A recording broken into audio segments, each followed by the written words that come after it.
Assalamualaikum warahmatullahi wabarakatuh. Perkenalkan, nama saya Imadi Chandra Wijaya dengan NIM 22650081. Saya dari kelas C.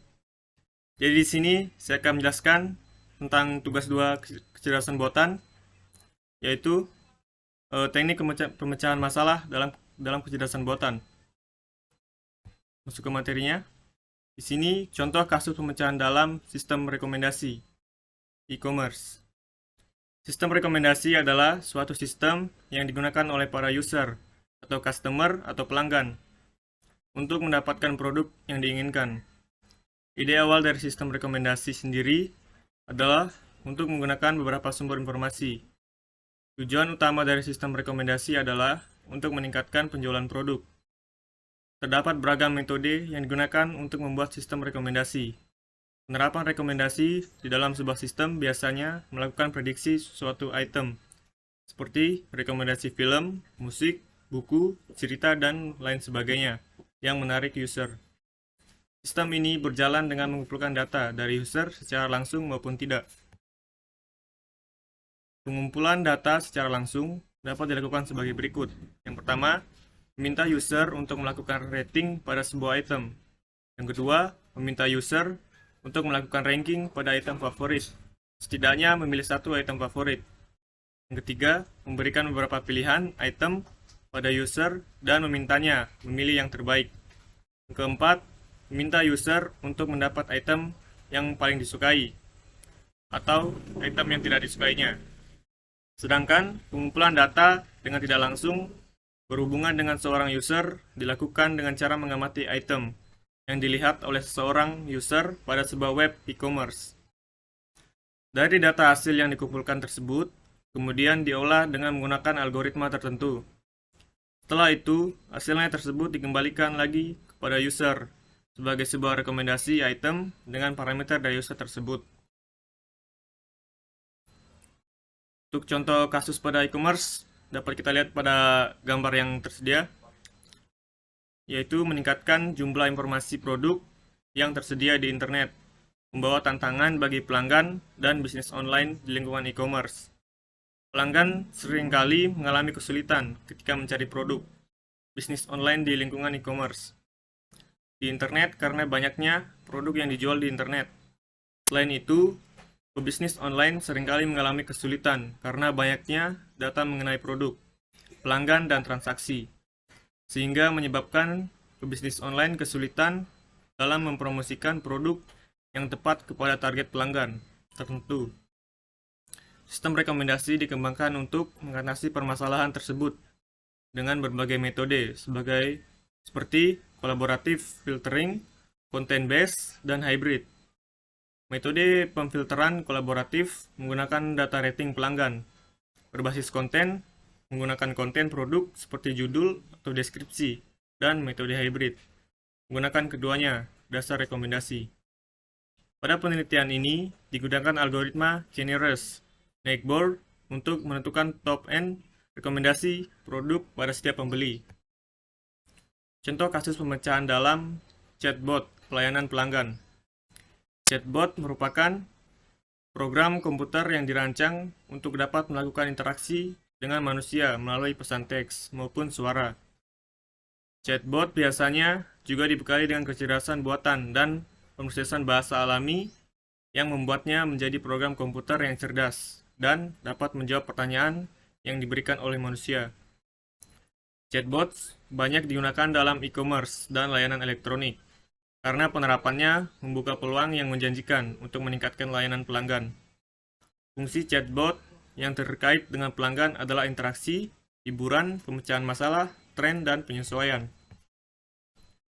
Di keperluan bisnis, chatbot dapat membantu pada pemecahan permasalahan yang berkaitan dengan komunikasi pelanggan untuk meningkatkan pelayanan dan pengalaman dalam hal berkomunikasi. Chatbot sangatlah efektif digunakan dalam permasalahan yang fokus dan spesifik serta dapat diprediksi. Contoh kasus chatbot pelayanan pelanggan. Dalam e-commerce, chatbot dapat membantu menjawab pertanyaan pelanggan dengan cepat tanpa melibatkan manusia manapun. Kemampuan ini dapat membantu meningkatkan kualitas layanan pelanggan dan alokasi sumber daya manusia. Namun, pelanggan tidak selalu puas dengan kinerja chatbot.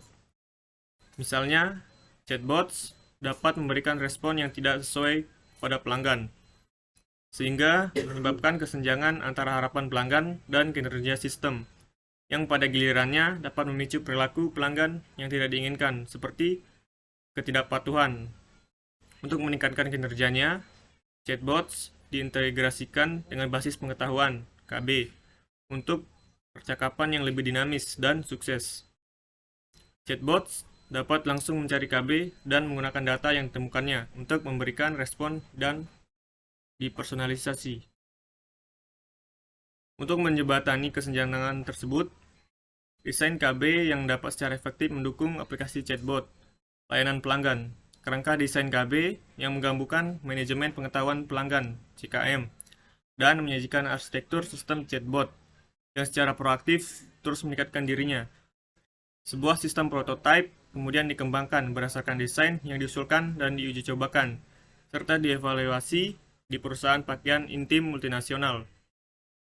Hasil evaluasi prototipe, sistem cukup memuaskan, menunjukkan bahwa prototipe dapat efektif dan meningkatkan efisiensi dukungan layanan pelanggan. Dapat kita lihat contoh dari prototipe. Kita lanjut. Oke, untuk contoh kasus pemecahan dalam pengenalan tulisan tangan. Pengenalan tulisan tangan, handwriting recognition, adalah kemampuan komputer untuk menerima dan menafsirkan input tulisan tangan yang dapat dimengerti dari sumber seperti dokumen, kertas, foto, layar sentuh, dan perangkat lainnya. Salah satu manfaat utama dari text-to-hand drawing AI adalah kemampuannya untuk meningkatkan kreativitas dan ekspresi diri. Pengenalan tulisan tangan oleh mesin biasanya dilakukan menggunakan algoritma pembelajaran mesin dan teknik pengenalan pola. Algoritma ini dilatih pada kumpulan data sampel tulisan tangan yang besar untuk mengidentifikasi pola dan fitur umum yang dapat digunakan untuk mengenali tulisan tangan secara akurat. Pengenalan tulisan tangan offline di sisi lain melibatkan pengenalan teks dari dokumen atau gambar yang sudah ada sebelumnya. Dalam hal ini, tulisan tangan harus dipindai atau ditangkap terlebih dahulu menggunakan perangkat seperti pemindai atau kamera.